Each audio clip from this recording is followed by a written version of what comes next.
जगत को धारण करने वाली देवी को नमस्कार है। भगवती शिवा को निरंतर नमस्कार है।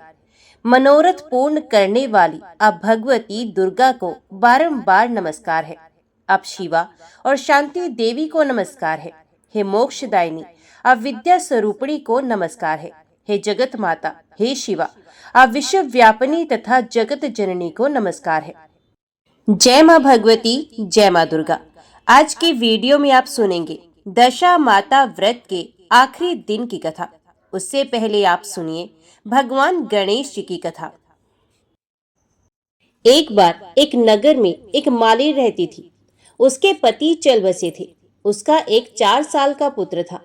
उसकी सास कठोर हृदय की स्त्री थी। वे बहू को बहुत तकलीफ देती थी। एक दिन सास ने बहू और पोते को घर से निकाल दिया। वे दोनों रोते हुए चलते चलते एक जंगल में जा पहुंचे।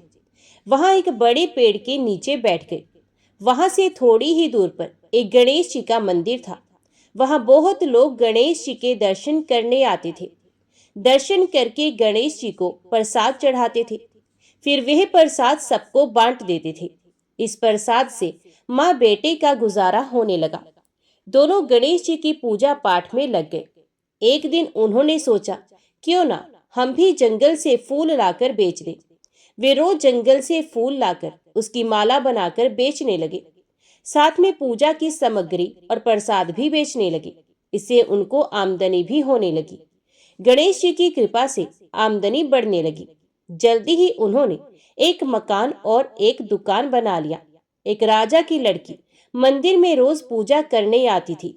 मालिन के बेटे को देखकर राजकुमारी उस पर मोहित हो गई और उससे विवाह करने की सोचने लगी। उसने अपनी भाभी से अपने मन की बात कही। भाभी अनुभवी थी। उसने कहा, ये तो मालिन का बेटा है और तुम एक राजा की बेटी हो। यदि तुमने उससे विवाह किया तो तुम्हारी बहुत बेइज्जती होगी। पर राजकुमारी अपनी बात पर अड़ी रही।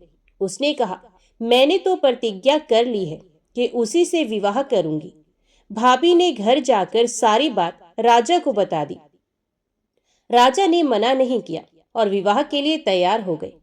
उन्होंने बड़े धूमधाम से बेटी का विवाह मालिन के बेटे के साथ कर दिया। मालिन ने सबसे पहले बेटे बहू को गणेश जी के मंदिर में ले जाकर पूजा पाठ करवाया और गणेश जी का आशीर्वाद दिलवाया। इसके बाद पूरे नगर में ये बात फैल गई कि गणेश जी की पूजा करने से सब दुख कष्ट दूर हो जाते हैं। ये बात सुनते ही नगर के सभी लोग मंदिर आने लगे। मालिन और उसके बेटे की बिक्री और भी बढ़ गई। उधर उसकी सास के बुरे दिन आ गए। अन्नदाता उससे रूठ गए और वे भूखों मरने लगी। एक दिन वे रोती धोती उसी गणेश जी के मंदिर में आ पहुंची।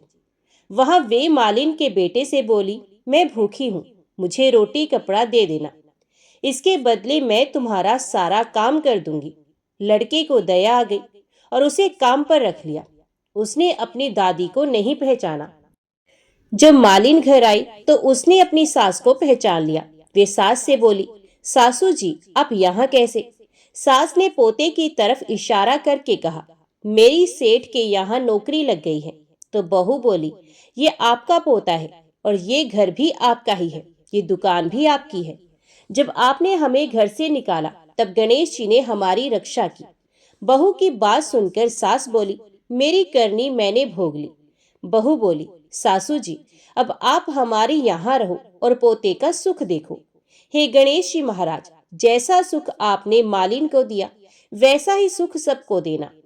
तो सब प्रेम से बोलो, गणेश जी महाराज जी की जय, दशा माता की जय। प्राचीन समय में राजा नल और दमयंती रानी सुखपूर्वक राज्य किया करते थे। उनके 2 पुत्र थे। उनके राज्य में सारी प्रजा सुखी और संपन्न रहती थी। एक दिन की बात है। उस दिन होली दशा थी। एक ब्राह्मणी राजा के महल में आई और राजा से कहने लगी, दशा माता का डोरा ले लो। बीच में दासी बोल उठी, रानी साहिबा, आज के दिन सभी सुहागिन महिलाएं दशा माता की पूजा और व्रत करती हैं और इस डोरे की पूजा करके गले में धारण करती हैं, जिससे घर में सुख समृद्धि आती है। इसलिए रानी ने दासी के कहे अनुसार ब्राह्मणी से डोरा ले लिया और विधि के अनुसार पूजा करके उस डोरे को गले में बांध लिया। कुछ दिनों के बाद राजा नल ने रानी दमयंती के गले में डोरा बंधा हुआ देखा तो रानी से पूछा कि रानी साहिबा, इतने सोने के गहने पहनने के बाद भी आपने ये धागा गले में पहना हुआ है। रानी कुछ कहती, इससे पहले ही राजा ने गुस्से में आकर उस डोरे को तोड़कर जमीन पर फेंक दिया। रानी ने उस डोरे को जमीन से उठा लिया और राजा से कहने लगी, महाराज, ये तो दशा माता का डोरा था, आपने उनका अपमान करके अच्छा नहीं किया। इधर जब रात में राजा सो रहे थे तब दशा माता स्वप्न में एक बुढ़िया के रूप में आई और राजा से कहने लगी कि हे राजा, तेरी अच्छी दशा जा रही है और अब बुरी दशा आ रही है, तूने मेरा अपमान करके अच्छा नहीं किया। ऐसा कहकर दशा माता स्वप्न में ही अंतर ध्यान हो गई। अब जैसे जैसे दिन बीतते गए वैसे कुछ दिनों में राजा के सारे ठाट बाट, हाथी घोड़े, सब धन धान्य, सुख संपत्ति, शांति, सब कुछ नष्ट होने लगा। यहाँ तक कि अब भूखे मरने का समय आ गया। एक दिन राजा ने रानी दमयंती से कहा कि तुम अपने दोनों बच्चों को लेकर अपने मायके चली जाओ। रानी ने कहा, महाराज, मैं तो आपको छोड़कर कहीं नहीं जाऊंगी। जिस तरह आप रहेंगे उसी तरह मैं भी आपके साथ ही रहूंगी। तब राजा ने कहा, अपने देश को छोड़कर चलो, दूसरे देश में चलते हैं, वहां पर जो भी काम मिल जाएगा वही काम हम कर लेंगे। इस प्रकार राजा और रानी देश छोड़कर चले गए। चलते चलते रास्ते में भील राजा का महल दिखाई दिया। वहां राजा ने अपने दोनों बच्चों को अमानत के तौर पर छोड़ दिया। आगे बढ़े तो रास्ते में राजा के मित्र का गांव आया। राजा ने रानी से कहा, चलो हमारे मित्र के घर चलते हैं। मित्र के घर पहुंचने पर उनका खूब आदर सत्कार हुआ और उन्हें तरह तरह के पकवान बनाकर भोजन कराया गया। मित्र ने अपने शयन कक्ष में दोनों को सुलाया। उसी कमरे में मोर की आकृति की खूंटी पर मित्र की पत्नी का एक हीरो जड़ा कीमती हार टंगा हुआ था। आधी रात में रानी की नींद खुली तो उन्होंने देखा कि वे बेजान खूंटी हार को निगल रही है। ये देखकर रानी ने तुरंत राजा को जगाकर दिखाया और तब दोनों ने सोचा कि सुबह होने पर मित्र के पूछने पर वे क्या जवाब देंगे, इसलिए अभी यहाँ से चले जाना चाहिए। ये सोचकर राजा और रानी दोनों मध्य रात्रि को ही अपने मित्र के यहाँ से कहीं और के लिए चल दिए। सुबह होने पर मित्र की पत्नी ने खूंटी पर अपना हार देखा तो वहां पर हार नहीं था। तब उसने अपने पति को बुलाकर कहा कि तुम्हारे मित्र कैसे हैं जो मेरा हार चुराकर रात में ही भाग गए। मित्र ने अपनी पत्नी को समझाया कि मेरा मित्र बिल्कुल भी ऐसा नहीं कर सकता, थोड़ा धीरज रखो, उसे चोर मत कहो। इधर आगे चलने पर राजा नल की बहन का गांव रास्ते में पड़ा। राजा ने बहन के घर में खबर भिजवाई कि तुम्हारे भाई भाभी आए हुए हैं। खबर देने वाले से बहन ने पूछा कि उनके हाल चाल कैसे हैं। तब वह बोला कि दोनों अकेले हैं और पैदल ही आए हैं और बहुत दुखी लग रहे हैं। इतनी बात सुनकर बहन थाली में प्याज और रोटी रखकर भैया भाभी से मिलने के लिए आई। राजा ने तो अपने हिस्से का खा लिया, किंतु रानी ने उसे जमीन में गाड़ दिया। अब वे आगे बढ़े तो चलते चलते रास्ते में एक नदी पड़ी। राजा ने नदी में से मछलियां निकालकर रानी से कहा कि रानी, तुम इन मछलियों को भूनो, मैं तब तक गांव में से परोसा लेकर आता हूँ। गांव का नगर सेठ सभी लोगों को भोजन करा रहा था।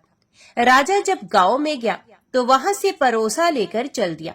वे रास्ते में जा ही रहा था कि कहीं से उड़ती हुई एक चील आई और झपट्टा मारा तो राजा के हाथ से सारा भोजन धरती पर गिर पड़ा। राजा ने सोचा कि रानी सोचेगी कि राजा तो भोजन करके आ गया है और मेरे लिए कुछ भी नहीं लाया। उधर वे रानी जब मछलियां भून रही थी तो दुर्भाग्य से सारी मछलियां जीवित होकर वापस नदी में चली गई। अब रानी उदास होकर सोचने लगी कि जब राजा आएंगे और पूछेंगे कि मछलियां कहाँ गई, तब मछलियों को ना देखकर वे तो यही सोचेंगे कि मैं सारी मछलियां खुद ही खा गई हूँ। इधर जब राजा आए तो मन ही मन समझ गए और वे वहां से आगे चल पड़े। चलते चलते रानी के मायके का गांव आया। तब राजा कहने लगे कि तुम अपने मायके चले जाओ, वहां दासी का कोई भी काम कर लेना और मैं भी इसी गांव में कहीं नौकर बन जाऊंगा। इस प्रकार रानी महल में दासी का काम करने लगी और राजा एक तेली के घने पर काम करने लगा। दोनों को काम करते करते बहुत दिन बीत गए।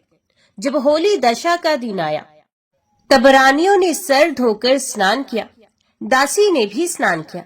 दासी ने रानियों का सर गूंथा तो राजमाता ने कहा कि चलो मैं भी तेरा सर गूंथ देती हूँ।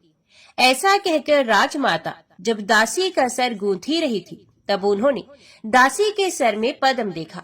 ये देखकर राजमाता की आंखें भर आई और उनकी आंखों से आंसू की बूंदें टपक टपक कर गिरने लगी। आंसू जब दासी की पीठ पर गिरे तो दासी पूछने लगी, राजमाता आप रो क्यों रही हैं? तब राजमाता कहने लगी, तेरी जैसी मेरी भी बेटी है, उसके सर में भी पद्म था और तेरे सर में भी पद्म है। ये देखकर मुझे अपनी बेटी की याद आ गई। तब दासी कहने लगी, मैं ही आपकी बेटी हूँ। दशा माता के कोप से इस समय मेरे बहुत बुरे दिन चल रहे हैं, इसलिए मैं सहायता मांगने के लिए यहाँ आई हूँ। माता ने कहा, बेटी फिर तूने ये बात हमसे क्यों छुपाई? दासी बनी रानी कहने लगी, माँ अगर मैं सब कुछ बता देती तो मेरे बुरे दिन नहीं कटते। आज मैं दशा माता का व्रत करूंगी और उनसे गलती की क्षमा याचना करूंगी। अब तो राजमाता ने अपनी बेटी से पूछा, अच्छा ये तो बताओ हमारे जमाई राजा कहाँ है? तब बेटी बोली, वे भी इसी गांव में किसी तेली के घर में काम कर रहे हैं। जो गांव में उनकी खोज कराई गई तो राजा मिल गए। फिर उन्हें भी महल में बुलवाया गया। जमाई राजा को स्नान कराया, नए वस्त्र पहनाए और पकवान बनाकर उन्हें भर पेट भोजन करवाया गया। अब दशा माता के आशीर्वाद से राजा नल और दमयंती के अच्छे दिन फिर लौट आए। कुछ दिन वहीं गुजारने के बाद दोनों ने अब अपने राज्य को जाने की बात कही। तब दमयंती के पिता ने खूब सारा धन, लाव लश्कर, हाथी घोड़े आदि देकर बेटी और दामाद को विदा कर दिया। रास्ते में वही जगह आई जहाँ रानी ने मछलियों को भुना था और राजा के हाथ से चील के झपट्टा मारने से सारा भोजन धरती पर गिर पड़ा था। तब राजा ने कहा कि रानी तुमने सोचा होगा कि मैंने अकेले भोजन कर लिया होगा, लेकिन चील ने झपट्टा मारकर गिरा दिया था। तब रानी कहने लगी, महाराज जी आपने भी सोचा होगा कि मैंने मछलियां भूनकर सारी अकेले ही खा ली होंगी, लेकिन वे तो जिंदा होकर वापस नदी में चली गई थी। चलते चलते अब राजा की बहन का गांव आया। राजा ने बहन के यहाँ खबर भेजी। खबर देने वाले से पूछा कि उनके हालचाल कैसे हैं, तो उसने बताया कि वे तो बहुत अच्छी दशा में हैं। उनके साथ हाथी घोड़े लाव लश्कर भी हैं। ये सुनकर कि बहन मोतियों की थाल सजाकर ले आई, तभी रानी दमयंती ने धरती माता से प्रार्थना की और कहने लगी, माँ आज मेरी अमानत मुझे वापस दे दो। ये कहकर उस जगह को खोदा जहाँ पर उसने रोटी और प्याज गाड़ दिया था। खोदने पर रोटी तो सोने की और प्याज चांदी का हो गया। ये दोनों चीजें बहन की थाली में डाल दी और आगे चलने की तैयारी करने लगी। वहां से चलकर राजा अपने मित्र के घर पहुंचे। मित्र ने उनका पहले के समान ही खूब आदर सत्कार और सम्मान किया। रात में विश्राम करने के लिए उन्हें उसी शयन कक्ष में सुलाया गया। मोरनी वाली खूंटे के हाथ निगल जाने की बात से उन्हें नींद नहीं आई। वे दोनों जाग ही रहे थे। तभी आधी रात के समय वही मोरनी वाली खूंटी हार उगलने लगी तो राजा ने अपने मित्र को जगाया और रानी ने मित्र की पत्नी को जगाकर दिखाया कि आपका हार तो इस खूंटी ने निगल लिया था और आपने सोचा होगा कि हार हमने चुरा लिया है। दूसरे दिन प्रातःकाल नित्य कर्म से निपटकर वे दोनों राजा रानी वहां से चले गए। अब चलते चलते वे राजा भील के यहाँ पहुंचे तो उन्होंने अपने पुत्रों को वापस मांगा। तब भील राजा ने देने से मना कर दिया। गांव के लोगों ने उन बच्चों को वापस दिलाया। राजा नल और दमयंती अपने बच्चों को लेकर अपनी राजधानी के पास पहुंचे तो नगर वासियों ने लाव लश्कर के साथ उन्हें आते हुए देखा। सभी ने बहुत प्रसन्न होकर उनका स्वागत सत्कार किया तथा गाजे बाजे के साथ उन्हें महल पहुंचाया गया। अब राजा का पहले की तरह ठाट बाट हो गया था। राजा नल रानी दमयंती पर दशा माता ने पहले कोप किया। हे दशा माता, ऐसा किसी पर मत करना और बाद में जैसी कृपा की वैसे सब पर करना। प्रेम से बोलिए, दशा माता की जय। एक राजा था, उसकी रानी कोमलांगी थी। वे फूलों की छैया पर सोया करती थी। एक दिन फूलों के साथ कच्ची कली भी आ गई। कच्ची कली के कारण उसे रात को नींद नहीं आई। वे करवटें बदलती रही। राजा ने पूछा, हे प्रिय, आज क्या बात है जो तुम्हें नींद नहीं आ रही है? रानी ने बताया कि आज फूलों में एक कच्ची कली आ गई है। वे मेरे शरीर में चुभ रही है, इसी कारण मुझे नींद नहीं आ रही है। राजा ने शयन कक्ष में एक दीपक जला रखा था, जिसे ज्योति स्वरूप कहते थे। ज्योति स्वरूप रानी की बात सुनकर हंस पड़ा। राजा ने हाथ जोड़कर उससे हंसने का कारण पूछा। ज्योति स्वरूप ने बताया कि अभी तो रानी को कच्ची कली के कारण इतनी तकलीफ हो रही है। कल सवेरा होने पर जब रानी का सर का बोझा ढोना पड़ेगा, तब इनकी क्या गति होगी? राजा ने पूछा, क्या मेरे जीवित रहते ऐसा संभव है? तब दीपक ज्योति स्वरूप ने उत्तर दिया, हाँ, संभव है। तुम्हारे जीते जी संभव है। ज्योति स्वरूप की बात सुनकर राजा ने मन में सोचा कि देववाणी कभी असत्य नहीं होती। होनी को कोई टाल नहीं सकता। रानी को अवश्य ही बोझा ढोना पड़ेगा। परंतु ये भी हो सकता है कि यदि मैं इसे एक संदूक में बैठाकर समुद्र में बहा दूं, तो संभव है कि ये बोझा ढोने से बच जाए, क्योंकि समुद्र में डूब जाने पर बोझा ढोने से बच जाएगी। राजा ने उसी समय रानी से कहा, चलो मैं तुम्हारे मायके में छोड़ कर आऊं, कुछ दिन तुम वहीं पर रहना। रानी बोली, परंतु महाराज, मेरे मायके में तो कोई भी नहीं, मैं वहां किसके पास रहूंगी? राजा ने कहा कि तुम्हारे गोत्र संबंधी वहां बहुत अच्छी दशा में है, मैं उन्हीं के पास तुम्हें भेज देता हूँ। रानी ने राजा की बात मान ली। रानी ने बहुमूल्य आभूषण और कीमती वस्त्र धारण किए। तब राजा ने रानी को संदूक में बैठाकर नदी में बहा दिया। वे नदी समुद्र में ऐसे जगह मिलती थी जहां पर राजा के बहनोई का राज्य था। समुद्र से मोती निकालने का ठेका राजा के बहनोई ने ले रखा था। वे संदूक बहता बहता जब राजा के बहनोई के इलाके में पहुंचा, तो उसने मल्लाहों को आज्ञा देकर संदूक को समुद्र से बाहर निकलवा लिया। संदूक को उसने अपने महल के शयन कक्ष में भिजवा दिया और आदेश दिया कि मेरे पहुंचने तक इसे कोई न खोले। राजा का बहनोई, जो उस जगह का स्वयं राजा था, उसके शयन कक्ष में संदूक के पहुंचते ही रानी को पता चला कि इस संदूक को राजा ने समुद्र से पाया है, तो वे फौरन शयन कक्ष में चली आई। उसने पहरेदारों को हट जाने का आदेश दिया। रानी ने संदूक को खोल लिया। उसे संदूक के अंदर 16 श्रृंगार किए एक स्वर्ग सुंदरी मिली। रानी ने अपने मन में सोचा कि यदि राजा इसको इस दशा में देखेंगे तो इसके ही हो जाएंगे और मुझे छोड़ देंगे। इसलिए उसने उस रानी के सब जेवर कपड़े उतार कर उसे फटे पुराने कपड़े पहना दिए और संदूक में बंद कर दिया। राजा जब बाहर से महल में आए तो उसने रानी को अपने शयन कक्ष में बुलाया और रानी से पूछा कि क्या तुमने देखा है कि संदूक में क्या है? तो रानी ने उत्तर दिया कि मैंने कुछ नहीं देखा, मुझे नहीं पता कि इस संदूक में क्या है। राजा ने रानी के सामने संदूक खुलवाया तो उसे संदूक के अंदर फटे पुराने कपड़े पहने एक स्त्री दिखाई दी, जो भिखारन जैसी लग रही थी। रानी ने कहा, ये कोई भिखारन लग रही है, इसको कारखाने में भिजवा दिया जाए, वहां लकड़ी ढोकर अपना जीवन निर्वाह करती रहेगी। राजा ने रानी के कहे अनुसार उसे कारखाने में भिजवा दिया। एक दिन रानी की सहेलियां नदी में स्नान करके दशा माता का डोरा ले रही थी। उनके पास एक डोरा रह गया था। वे ये सोच रही थी कि इस डोरे को किसे दिया जाए कि उसी समय लकड़ी ढोने वाली रानी वहां आ गई। उन्होंने उसे रोककर पूछा, बहन, हमारे साथ दशा माता का एक डोरा ले लो। रानी ने कहा कि मुझे डोरा लेने में कोई हर्ज नहीं, परंतु मुझे तो खाने भर को नहीं दिया मिलता। मैं इस डोरे की पूजा कैसे करूंगी? वे बोली कि तुम इस बात की चिंता मत करो, हम हर रोज इसी जगह पर स्नान करने आया करेंगी। 9 दिन तक हम यहाँ पर कथा कहेंगी, तुम भी रोज आकर कथा में शामिल हो जाया करना। 10वें दिन पूजा होगी, तब तक दशा माता चाहेंगी तो तुम्हारी दशा भी बदल जाएगी। रानी ने दशा माता का ध्यान करके डोरा ले लिया।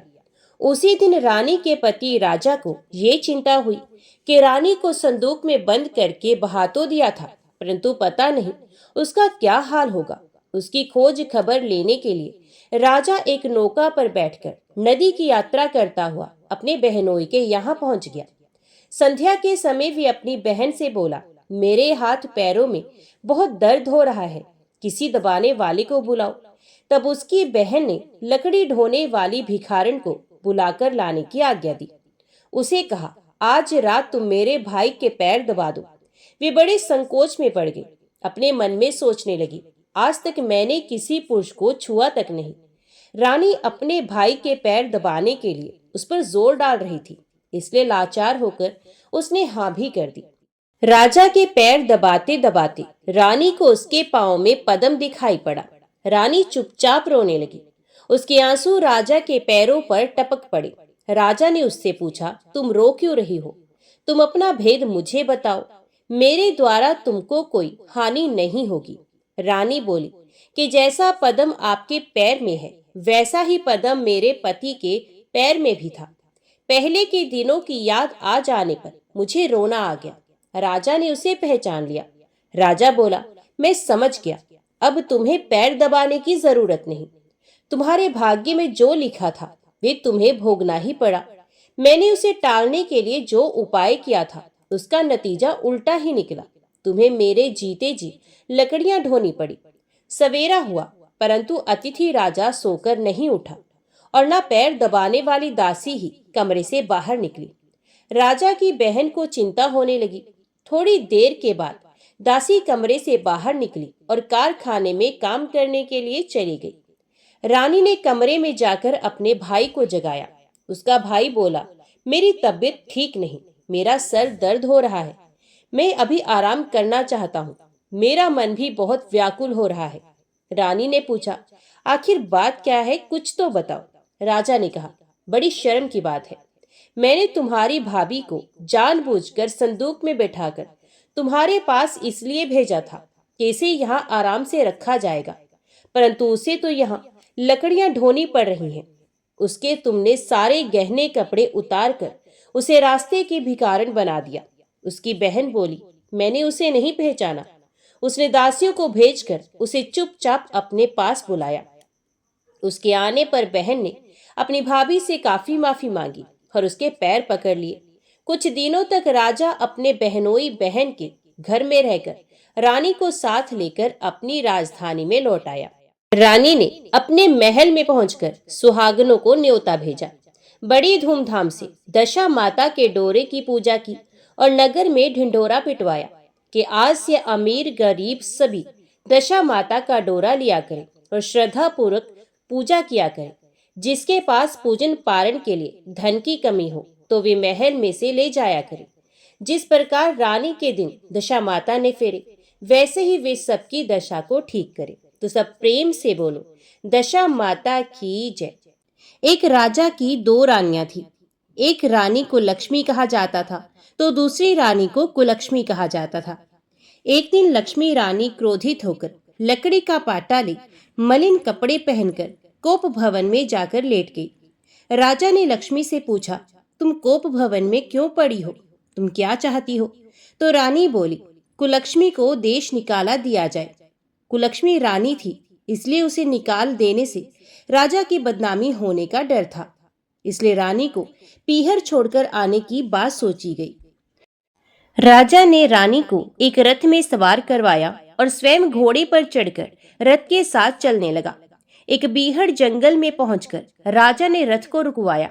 पालकी ढोने वाले को वहां से हट जाने को कह दिया।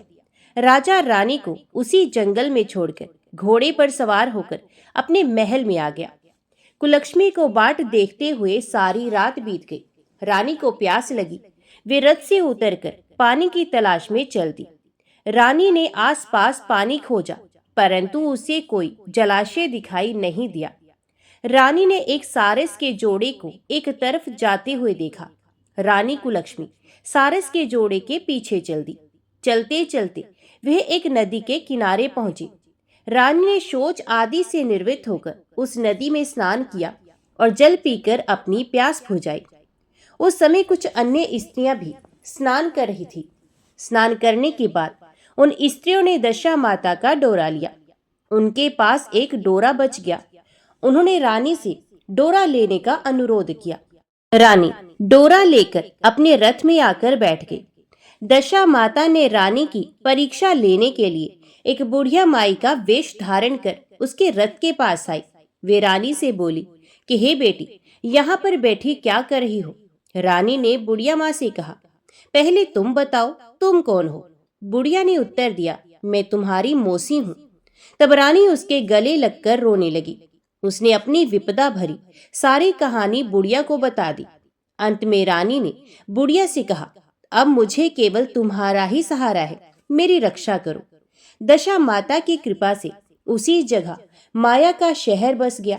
रानी के भाई और भाभी आदि सारा मायका वहां प्रकट हो गया। रानी ने अपने पीहर के साथ मिलकर 9 दिन दशा माता की कथा कहानियां सुनी। 10वें दिन डोरे की पूजा होनी थी। उस दिन सवेरे उठकर दशा माता ने रानी से कहा, नदी में स्नान कराओ, वहां तुमको स्वर्ण कलश मिलेगा, तुम उसे ले लेना और जो डोली तुम्हें लेने आए उसमें बैठ जाना। किसी से ये मत पूछना कि ये डोली किसकी है। रानी ने नदी में स्नान किया। वे स्नान करके बाहर निकल आई तो उसे 2 स्वर्ण के कलश नदी के किनारे रखे हुए मिले। उन्हीं के पास रेशमी वस्त्र रखे थे। उन वस्त्रों को रानी ने पहन लिया और वे चलने को तैयार हुई तो उसे डोली आती दिखाई दी। वे डोली में बैठ गई और अपने घर पहुंच गई। घर पहुंचकर उसने माया के परिवार की सब महिलाएं सहित दशा माता के डोरे की पूजा की, सुहागनों को भोजन कराया। इसके बाद उसने पारण किया। अब रानी अपने पीहर में आनंद पूर्वक सबके साथ मिलकर रहने लगी। इधर कुछ समय के बाद राजा को रानी कुलक्ष्मी का ध्यान आया। राजा ने विचार किया कि जिस दिन से मैं रानी को जंगल में छोड़कर आया हूँ, तब से उसका कोई समाचार नहीं मिला। चलकर देखना चाहिए कि रानी कुलक्ष्मी का क्या हाल है। मंत्रियों ने राजा को समझाया कि अब रानी से मिलना आपके लिए ठीक नहीं होगा, परंतु राजा ने मंत्रियों की बात पर कोई भी ध्यान नहीं दिया। बेघोड़े पर सवार होकर उसी स्थान पर पहुंचा जहां पर रानी को छोड़कर आया था। राजा को ये देखकर बड़ा आश्चर्य हुआ कि यहाँ तो सघन वन था, परंतु अब यहाँ रमणीक बस्ती बसी हुई है। राजा ने लोगों से पूछा, ये कौन सी नगरी है? लोगों ने उसे बताया, ये कुलक्ष्मी का नगर है। अब तो राजा के आश्चर्य का ठिकाना न रहा। वे बार बार सोच रहा था कि क्या ये नगर मेरी पटरानी कुलक्ष्मी द्वारा बसाया गया नगर है।